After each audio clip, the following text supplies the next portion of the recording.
아, 예수님께서 우리를 위하여 행하신 일 가운데 가장 귀하고 중요한 일이 바로 예수님이 육신을 입으시고 이 땅에 오신 사건이라고 할 수가 있겠죠. 그리고 그 예수님께서 세상 죄를 지고 가는 하나님의 어린 양으로서 세상 모든 죄인들의 죄를 지시고 십자가에 우리의 죄를 담당해 주시고 죽으신 사건, 십자가의 사건, 참으로 귀한 은혜라고 할 수가 있겠습니다. 또 죽은 자 가운데서 다시 살아나셔서 잠자는 자들의 첫 열매가 되시고 우리에게 부활과 영생의 소망을 주신 부활의 사건, 바로 그 사건이 참으로 우리에게 귀한 은혜죠. 그리고 또 한 가지 아직까지 남아있는 사건이 있는데 주님이 다시 오시리라 약속하신 대로 이 땅에 다시 오시는 재림의 사건이라고 할 수가 있습니다. 오늘 설교의 제목을 다시 오시는 예수님이라는 말씀으로 마태복음에 예수님께서 최후의 만찬 석상에서 제자들에게 하신 말씀을 통하여 이 시간에 잠깐 은혜를 나누고자 합니다. 예수님께서 제자들에게 떡을 떼어 나눠 주시면서 이것은 내 몸이니라 하시고 또 포도주를 잔에 따라 돌리시면서 이것은 너희를 위하여 흘리는 바 나의 피 곧 언약의 피니라 이렇게 말씀을 하시죠. 그리고 난 다음에 덧붙여서 하신 말씀이 있는데 오늘 우리가 읽은 말씀에 29절 말씀에 그러나 너희에게 이르노니 내가 포도나무에서 난 것을 이제부터는 내 아버지의 나라에서 새 것으로 너희와 함께 마시는 날까지 마시지 아니하리라 이렇게 말씀하셨습니다.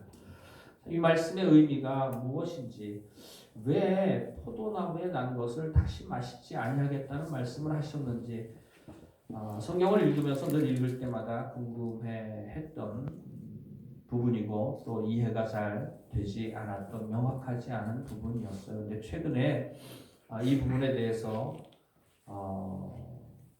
깨닫게 되고 또 은혜를 주시고 하신 부분이 있어서 여러분들과 함께 나누고자 합니다.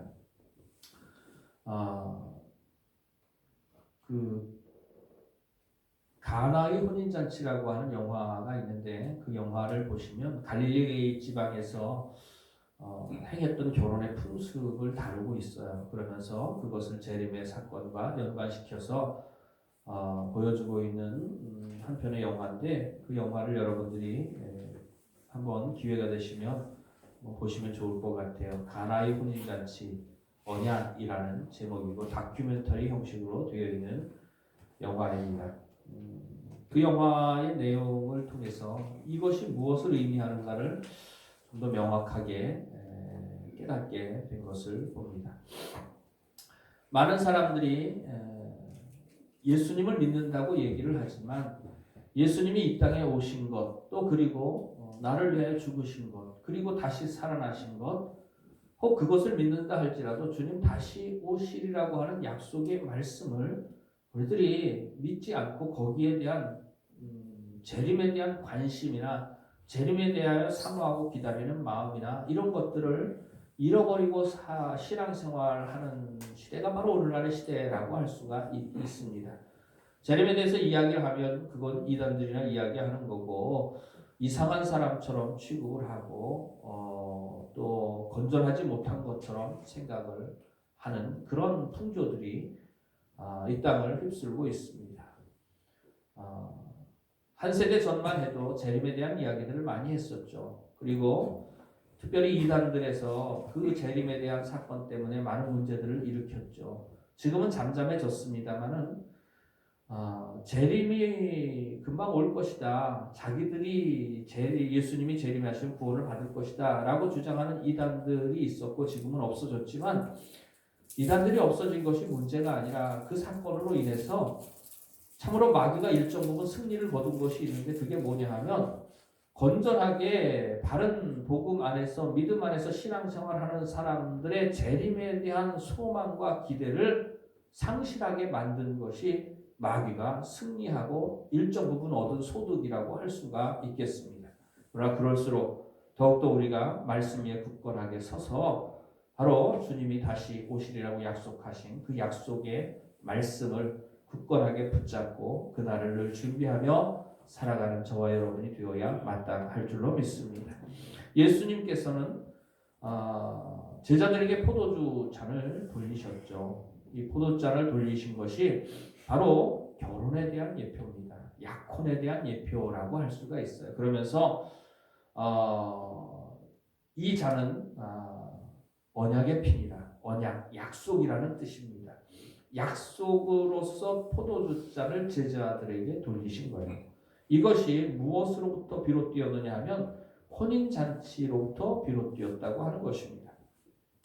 갈릴리 지방에 이스라엘의 여러 지방이 있습니다만 갈릴리 지방에는 특별한 다른 지방에서는 찾아볼 수 없는 특별한 혼인의 예식이 절차가 있게 되는 것을 보게 됩니다.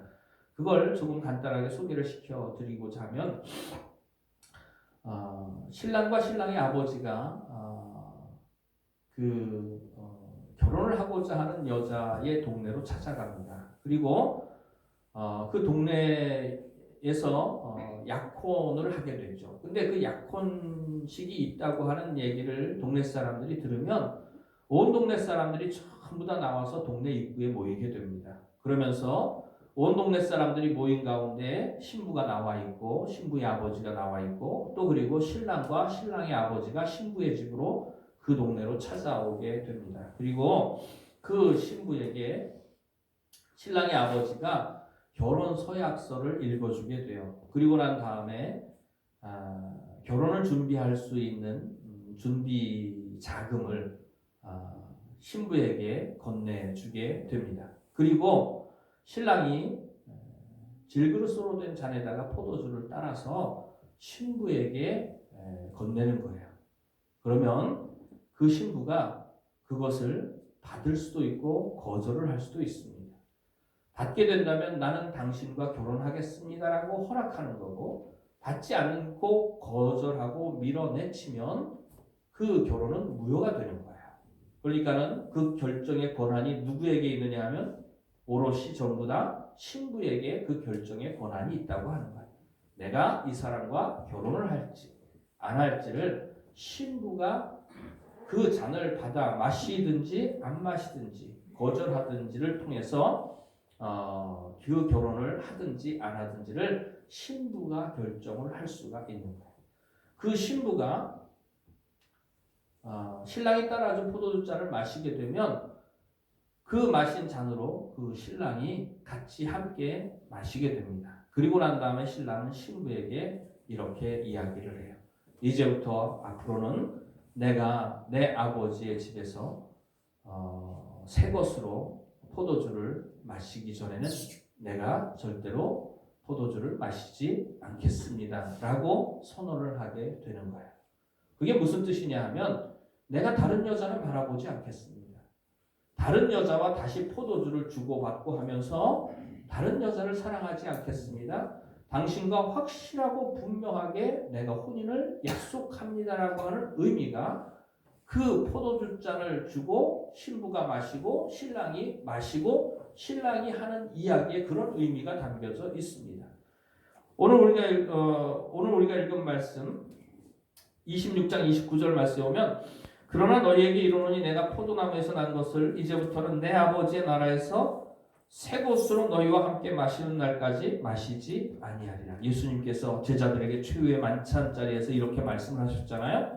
이게 바로 예수님이 제자들과 혼인에 대한 약속과 같은 의미를 가지고 있다고 하는 거예요. 내가 너를 사랑하고 그리고 내가 아버지께로 가지만 내가 다시 너희에게로 와서 결혼할 때까지 내가 너만을 사랑하겠다. 내가 반드시 이 결혼의 약속을 지키겠다고 하는 그 결혼 예식에서 하는 말을 예수님께서 제자들에게 하셨다고 하는 것을 우리가 눈여겨볼 필요가 있는 거예요. 요한복음 14장 말씀을 우리가 읽었습니다만 요한복음 14장 말씀으로 한번 돌아가 보도록 하겠습니다. 조금 아까 요한복음 14장 말씀을 읽었는데요. 이 부분을 제가 다른 의미로도 제가 해석을 했습니다만은 갈릴리의 혼인 잔치 그 풍습에 따라서 이 말씀을 들으시고 다시 한번 설명을 들으시면서 이 말씀의 의미를 다시 한번 여러분들 마음속에 새길 수 있기를 바랍니다. 요한복음 14장 1절부터 3절에 보면 너희는 마음에 근심하지 말라. 하나님을 믿으니 또 나를 믿으라. 내 아버지 집에 거할 곳이 많도다. 그렇지 않으면 너희에게 일렀으리라. 내가 너희를 위하여 거처를 예비하러 가노니 가서 너희를 위하여 거처를 예비하면 내가 다시 와서 너희를 내게로 영접하여 나 있는 곳에 너희도 있게 하리라. 이것이 바로 혼인에 관한 풍습이에요. 혼인에 관한 절차를 말하고 있는 것입니다. 신부가 그 잔을 받아 마시고 신랑이 또 그 잔을 받아 마시고 그리고 난 다음에 내 아버지의 집에서 내가 새 것으로 마시기 전에는 내가 다시는 포도주를 마시지 않겠다라고 신부에게 서약을 합니다. 그리고 나면 약혼식이 끝나는 거예요. 결혼식이 아니라 약혼식입니다. 약혼식이 끝나는 건데 약혼식이 끝나면 신부는 신부의 집으로 신랑은 다시 신랑의 집으로 돌아갑니다. 그리고 그때부터 신랑과 신부는 결혼식 준비를 하게 되는 거예요. 그 결혼식의 기간이 1년 남짓 걸립니다. 1년 남짓 걸리는 동안에 신랑은 아버지의 집으로 돌아가서 아버지 집의 옆에다가 신부와 함께 같이 살 방을 꾸미는 거예요. 신방을 꾸미는 거죠. 집을 늘리는 겁니다. 집을 늘려서 신부를 맞이할 준비를 하는 거예요. 방을 꾸미고 거기에다가 세간살이를 들여놓고 살림에 필요한 여러 가지 그릇들이라든가 여러 가지 물건들을 다 준비하는 기간이 1년 남짓 걸리는 거예요. 그리고 그 기간 동안에 신부는 뭐를 하느냐 하면 신랑이 준 결혼 준비 자금이 있습니다. 그 결혼 준비 자금을 가지고 결혼식 때 입을 예복을 준비하는 거예요. 결혼식 때 결혼식 예복이 있잖아요. 웨딩드레스처럼 결혼식 예복을 준비하는 거예요. 근데 뭐 오늘날처럼 가게에 가지고 그냥 웨딩드레스 한 벌 사고 뭐 양장 한 벌 사고 이렇게 쉽게 살 수 있는 것이 아니라 이곳저곳을 돌아다니면서 옷감을 구하고 그 옷감으로 또 옷을 지어 만들어 입고 하는 그런 과정들이 여러 날이 많은 시간들이 걸리게 되는 것이죠. 그렇게 신부는 결혼식 날을 준비를 하면서 예복을 준비를 하는 거예요. 그것도 예복을 준비하는 게 누가 준 돈으로 준비를 하는 거예요? 신랑이 준 돈으로 준비를 하는 것입니다. 그리고 그 신부와 신랑이 그렇게 준비를 하는데 정말로 이상한 것은 뭐냐 하면 그렇게 신랑도 약혼을 하고 결혼식을 준비를 하고 신부도 약혼을 하고 결혼식을 준비를 하는데 동네 사람들 그 어느 누구도 신랑도 신부도 결혼식 날짜가 언제인지를 몰라요. 결혼식 날짜를 아무도 모릅니다. 갈릴리의 혼인 풍습이 그래요. 결혼식 날짜를 아무도 모르는데 단 한 사람만 알고 있어요. 그 단 한 사람이 누구냐면 바로 신랑의 아버지입니다.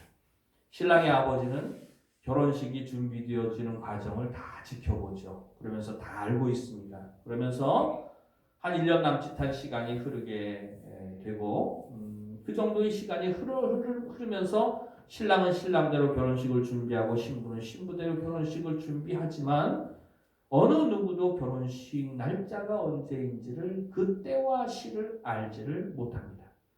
예수님께서 하신 말씀 가운데에 여러분들이 기억나는 말씀이 있으시죠? 제자들이 부활하시고 난 다음에 예수님께서 부활하시고 난 다음에 이스라엘 나라를 회복할 때가 이때입니까? 그랬더니 때와 기한은 아버지 권한 아래에 있으니 너희의 알 바 아니요. 거기서 아버지의 권한 아래에 있다고 하는 말이 바로 그 말이라고 하는 것입니다. 성경에 보면은 결혼 예식에 대한 관련된 이야기들이 수도 없이 많은 것을 우리들이 보게 돼요. 그리고 마태복음 24장 36절 말씀에 보면은 그러나 그날과 그때는 아무도 모르나니 하늘의 천사들도 아들도 모르고 누구만 아셔요? 오직 아버지만 아십니다. 바로 그게 결혼 예식에 관한 이야기를 하고 있는 거예요.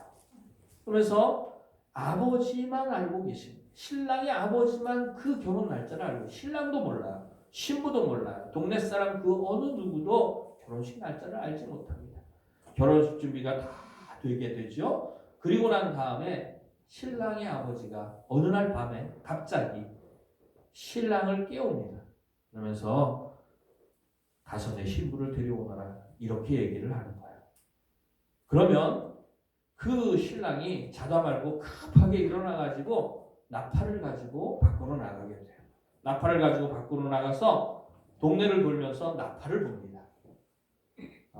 주님께서 다시 강림하실 때에 나팔 소리와 함께 천사장의 호령 소리와 나팔 소리와 함께 주님께서 공중에서 강림하시리니, 바로 그 주님께서 이 땅에 다시 오시는 장면을 성경에서 그렇게 얘기를 하고 있잖아요. 나팔 소리가 나고 천사장의 호령 소리가 나고, 그런 소리가 뭐냐면 다 결혼식에 관한 이야기를 하고 있는 거예요. 그러면서 그 신랑이 나팔을 불면서 동네를 돌면 언제 결혼식이 있게 될까 준비를 했던 사람들은 바로 뛰어나오게 되는 거예요. 바로 뛰어나와서 그 신랑과 함께 신부의 집으로 가게 됩니다.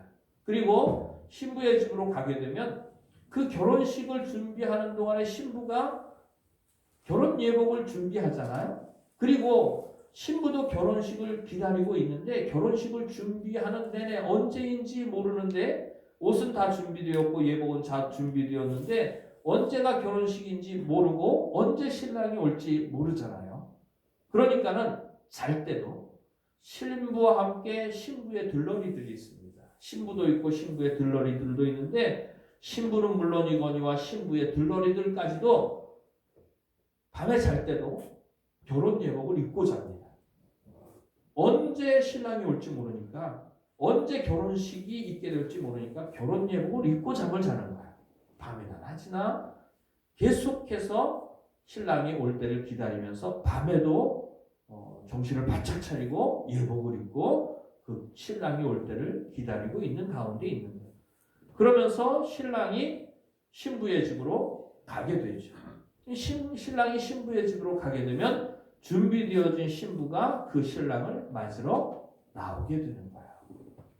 그리고 그 신랑과 신부가 함께 신랑의 집으로 다시 가게 됩니다. 잔치는 신랑의 집에서 이루어지게 되는 거예요. 결혼식 잔치는 신랑이 신부의 집에 가서 신부가 준비하고 있다가 신랑을 맞이하러 나오게 되면, 그러면 그 신부가 걸어서 신랑의 집으로 가는 것이 아니라 가마를 타게 돼요. 가마를 타게 되는데, 그게 땅에서 들려서 신랑의 집으로 간다, 이렇게 표현을 합니다. 여러분들 땅에서 들려서 신랑의 집으로 간다라고 하는 말을 들을 때 무슨 생각이 나십니까? 우리가 잘 알고 있는 얘기, 성경에 나오지 않는 단어지만 휴거, 들려 올림을 받는다고 하는 뜻입니다. 바로 그 사건을 의미하고 있는 거예요. 휴거의 사건을 의미하고 있는 거예요. 신부가 땅에서 들려 올림을 받고 가마에 탄 신부가 가마에 탄 채로 신랑의 집으로 들어가게 되는 거예요. 그리고 신랑의 집에 도착하게 되면 그 잔치를 기다리면서 준비하고 깨어 있었던 하객들은 다 신랑과 신부와 함께 그 잔치가 열리는 신랑의 집으로 들어가게 됩니다. 들어가고 난 다음에 문이 닫히게 되는 거예요. 이 문이 닫히면 그 신랑의 집에서는 일주일 동안 결혼식이 진행이 됩니다. 근데 이 문이 닫히고 난 다음에는 일주일 동안 결혼식이 진행되는 동안에 집 안에 있는 사람은 집 밖으로 못 나가요. 집 밖에 있는 사람은 집 안에 들어올 수가 없어요. 여러분들 열처녀의 비유가 생각나시죠? 열처녀의 비유를 보면은 다섯은 지혜롭고 다섯은 미련한지라. 슬기로운 다섯 처녀, 지혜로운 다섯 처녀는 준비하고 있다가 결혼식에 참석을 했어요. 근데 미련한 다섯 처녀는 등을 준비했지만 기름을 준비하지 못해서 슬기로운 다섯 처녀에게 너의 기름을 좀 나누어 달라 했지만 우리가 쓰기에도 부족할 것 같으니 가서 파는 사람들에게 가서 기름을 사가지고 오라. 그들이 가서 파는 사람에게 가서 기름을 사가지고 왔으나 이미 문은 닫혔는지라. 주여 주여 우리에게 열어주소서. 그때에 주님께서 하시는 말씀이 내가 너희를 도무지 알지 못한다. 그러면서 바깥 어두운 데서 슬피 울며 이를 갈미 있으리라. 이렇게 말씀하신 장면이 나와요. 그런즉 깨어있으라. 그날과 그 시는 아무도 알지 못합니다. 주님께서 오시는 날, 주님께서 도적같이 우리에게 오신다고 성경은 표현하고 있지 않습니까? 바로 그 도적같이 우리에게 오신다는 뜻이 바로 그 뜻이에요. 아무도 알지 못하던 때에, 평안하다 안전하다 할 때에, 다 마음 놓고 있는 그때에 주님께서 이 땅에 다시 오시는 재림의 사건을 갈릴리의 혼인잔치 예식을 통해서 우리에게 예수님께서 설명해 주시는 것을 보게 됩니다. 예수님의 제자들은 다 갈릴리 출신이었었어요. 어부를 하든 세관에서 근무를 하든 다 갈릴리 출신이었습니다. 신약성경의 3분의 2가 신약성경 중에 사복음서, 마태마가, 누가, 요한복음에 내용이 방대하지만 그 내용의 3분의 2가 다 갈릴리 지방에서 일어난 사건들이었었어요. 그러니까는 갈릴리 지방에 있었던 결혼 풍습에 대해서 예수님께서 제자들에게 말씀하실 때에 제자들에게 최후의 만찬 석상에서 예수님께서 제자들에게 포도주를 든 잔을 주시면서 말씀하시기를 받아 먹으라. 이것은 너희를 위하여 흘리는 바 나의 피 곧 언약의 피니라 할 때에 예수님의 제자들은 아무런 설명을 할 필요가 없이 그것이 무엇을 의미한다는 사실을 알았어요? 결혼식을 의미하는구나 라는 사실을 알았어요.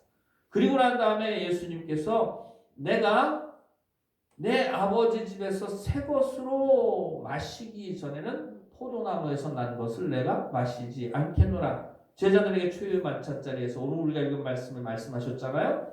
그 말씀이 무슨 의미인지 제자들은 설명할 필요가 있었어요? 없었어요?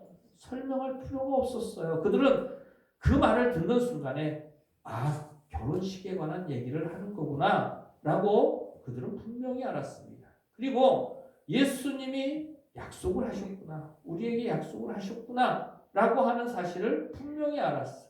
예수님이 다시 오시는구나 라는 사실에 대한 약속이라는 것을 제자들은 그 누구보다도 확실하고 분명하게 깨닫고 알고 있었다고 하는 사실이죠. 그렇게 해서 혼인잔치 자리가 7일 동안 이어지게 되고 그곳에 참여한 사람들은 기쁨과 즐거움 가운데 행복한 시간을 보내겠지만 들어가지 못한 사람은 밖에서 슬피 울며 이를 갈미 있는 거예요. 안에 있는 사람은 밖으로 못 나가고 밖에 있는 사람도 안으로 절대로 들어올 수 없는 그런 상황이 갈릴리에 있는 결혼식 잔치자리의 풍습이라고 하는 것이죠. 이 이야기를 통해서 우리들이 분명하고 확실하게 알 수 있는 것이 뭐냐면 마태복음으로 한번 넘어가 봅시다.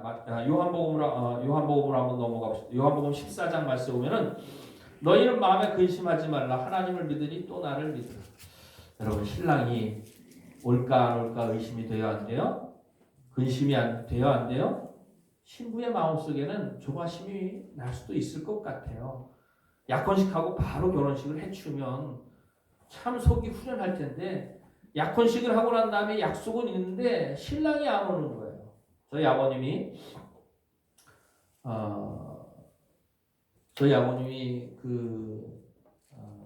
저희 어머님하고 선을 봐서 결혼을 했습니다. 근데 선을 보기 전에 좋아하던 여자친구가 있었어요. 좋아하던 여자친구가 있었는데 저희 할아버님이 극구 반대를 하시고 선을 보게 하셨어요. 네, 거기에 관한 사연이 있습니다. 언젠가 우리 할아버님이 충주에 볼일 있어 나가셨는데 우리 아버님이 좋아하던 여자가 동네에 오빠랑 같이 극장에 들어가는 걸 보셨대요. 충주에 아시아 극장인가 예전에 있었는데 아주 오래전 얘기죠. 그때 뭐 외국 영화를 아마 했었나 봐요. 바람과 함께 사라지단지 뭔지 뭐 그런 영화를 상영을 했는데 둘이 서로 제잘거리면서 웃으면서 같이 영화관에 들어가는 걸 저희 할아버님이 보셨어요. 그리고 난 다음에 할아버님이 몰래 따라서 영화관에 같이 들어가셨어요. 표를 끊어가지고. 또 뒤에서 앉아가지고 뒤에서 둘이서 뭐를 하나 이렇게 보니까 둘이서 아주 그냥 알콩달콩 재미가 있더랍니다. 나중에서야 알게 된 일인데 할아버님이 그렇게 해서 극구 반대를 하시고 결국에는 선을 보게 해서 우리 아버님하고 결혼을 하게 됐는데 선을 보고 난 다음에 한 달 만에 결혼을 하셨어요. 선을 보고 한 달 만에 결혼을 했으니까 좀 빠르죠.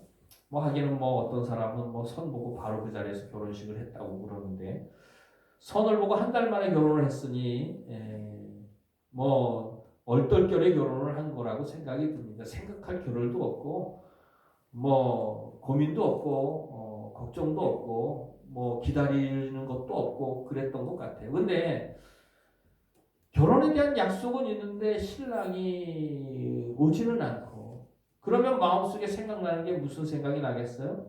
걱정되고 염려되겠죠. 이러다 내가 결혼을 할 수 있는 건가? 신랑은 진짜 오는 걸까? 너희는 마음에 근심하지 말라. 하나님을 믿으니 또 나를 믿으라. 걱정하지 말아라. 근심하지 말아라. 예수님이 반드시 다시 오겠다고 하는 약속의 말씀이야. 절대로 의심하지 말아라. 걱정하지 말아라. 왜 예수님이 반드시 오실까요? 여러분들, 사람들의 관심은 예수님이 언제 오실까에 관심이 있어요. 예수님이 언제 오실까? 근데 초점이 안 맞는 말입니다. 우리가 가져야 되는 관심은 예수님이 언제 오실까 때와 시에 관하여 우리들이 관심이 있어요. 그러나 그 때와 시는 아들도 모르고 천사들도 모르고 오직 아버지만 아시는 거예요. 그러니까 너희의 알 바 아니요. 너희가 신경도 쓰지 말아라. 이렇게 얘기를 한 거예요. 한번 따라 봅시다. 너희의 알 바 아니요. 우리의 관심이 뭐가 잘못됐느냐 하면 예수님이 언제 오실까에 관심이 있어요. 근데 예수님이 언제 오실까에 관심이 아니라 우리가 진짜 가져야 되는 관심은 뭐냐 하면 예수님이 왜 오실까요? 왜 오실까? 여러분, 신랑이 신부에게 결혼을 약속하고 예복을 준비할 수 있는 돈을 주고 그것으로 결혼식을 준비하라고 하고 신랑은 신랑 아버지의 집으로 돌아가서 신부를 맞이할 준비를 하고 그리고 신랑의 아버지가 신부를 데려오라고 할 때까지 참고 기다리면서 인내하면서 기다리다가 아버지의 명령이 떨어지자마자 나팔을 불면서 신부의 집으로 가서 신부를 데려오는 것이 왜일까요? 사랑하기 때문입니다. 너희는 마음에 근심하지 말라. 하나님을 믿으니 또 나를 믿으라. 여러분, 예수님께서 우리를 사랑하신다는 뜻입니다. 의심하지 말란 뜻이에요. 걱정하지 말고 염려하지 말란 뜻이에요. 내가 너희를 데리러 반드시 오겠다는 뜻이에요. 신랑이 신부를 사랑해서 약속하는 것처럼 신랑 되신 예수님께서 신부된 우리 한 사람 한 사람에게 주시는 약속의 말씀이에요. 내 사랑을 의심하지 말아라. 예수님의 말씀입니다. 예수님이 우리를 사랑하시는 거 우리가 알지 않습니까? 우리를 얼마나 사랑하시는지 나 같은 죄인을 위하여 보잘것없는 이 죄인을 위하여 십자가에서 생명을 내어주시기까지 우리를 사랑하신 것이 예수님의 사랑이 아니겠습니까? 그 사랑을 말로 어떻게 표현할 수도 없고 다 헤아릴 수도 없고 감당할 수도 없는 사랑이 예수님께서 나를 위해 베푸신 사랑이 아닙니까? 그 사랑은 우리가 절대로 의심할 수 없는 사랑이에요. 그러니 주님이 신부된 나를 데리러 다시 오시겠다고 약속하셨고 그 주님이 나를 사랑하기에 다시 오시리라고 내가 확신을 가져야 될 줄로 믿습니다. 너희는 마음에 근심하지 말라. 하나님을 믿으니 또 나를 믿으라. 내 아버지 집에 거할 곳이 많도다. 그렇지 않으면 내가 너희에게 일렀으리라. 내가 가서 너희를 위하여 처소를 예비하러 가노니. 여러분들 이 말씀이 무슨 의미인지 이제 아시겠죠? 내가 너희를 위하여 처소를 예비하러 가노니. 가서 처소를 예비하면 내가 다시 와서 너희를 내게로 영접하여 나 있는 곳에 너희도 있게 하리라. 주님이 주시는 약속의 말씀인 줄로 믿습니다. 주님은 반드시 오십니다. 왜냐하면 우리를 사랑하시기 때문인 것입니다.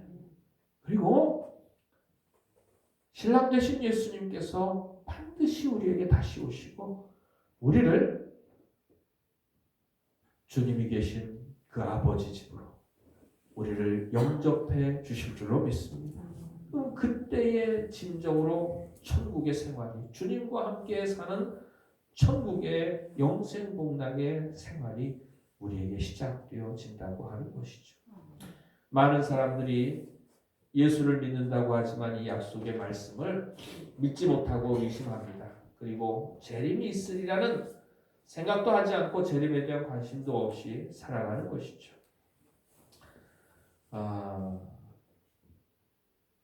그러나 참으로 우리가 믿음으로 구원받은 사람이라면 또 주님의 약속을 분명하고 확실하게 받고 신뢰하는 사람이라면 주님께서 이 땅에 육신을 입고 이 땅에 오신 사건뿐만이 아니라 나를 위해 십자가에 죽으신 사건을 믿을 뿐만 아니라 죽은 자 가운데서 다시 살아나신 사건을 믿을 뿐만이 아니라 주님께서 약속하신 그대로 보라 내가 속히 오리라 하신 약속의 말씀도 우리의 마음속에 믿음으로 받아들일 수 있기를 주의 이름으로 축원을 드립니다. 요한계시록의 맨 마지막에 기록된 것이 무엇입니까? 이 땅에서 믿음을 가지고 사는 성도들의 간절한 바람이 무엇입니까? 주 예수여 오시옵소서. 마라나타. 주 예수여 오시옵소서. 속히 오시옵소서. 주님이 약속하신 대로 내가 주님을 맞이할 그날을 내가 기다리며 준비하고 있습니다. 주님 속히 오시옵소서. 그날을 준비하면서 살아가는 것이 진정 믿음의 성도들의 모습인 줄로 믿습니다. 오늘 말씀을 통해서 예수님께서 이 땅에 다시 오실 재림에 대한 확신이 우리 마음속에 더 견고하게 설 수 있기를 주의 이름으로 축원을 드립니다. 그리고 신랑 되신 예수님께서 이 땅에 다시 오시는 그날에 예복을 준비하고 아름다운 모습으로 신랑 되신 주님을 맞이할 수 있는 정결한 신으로 주님 앞에 드려지고 또 주님과 함께 내 아버지 집에서 영생 복락을 누리면서 살아갈 소망을 가지고 하루하루를 믿음 안에 바로 설 수 있는 저와 여러분이 되어지기를 주의 이름으로 축원을 드립니다. 기도드리시겠습니다.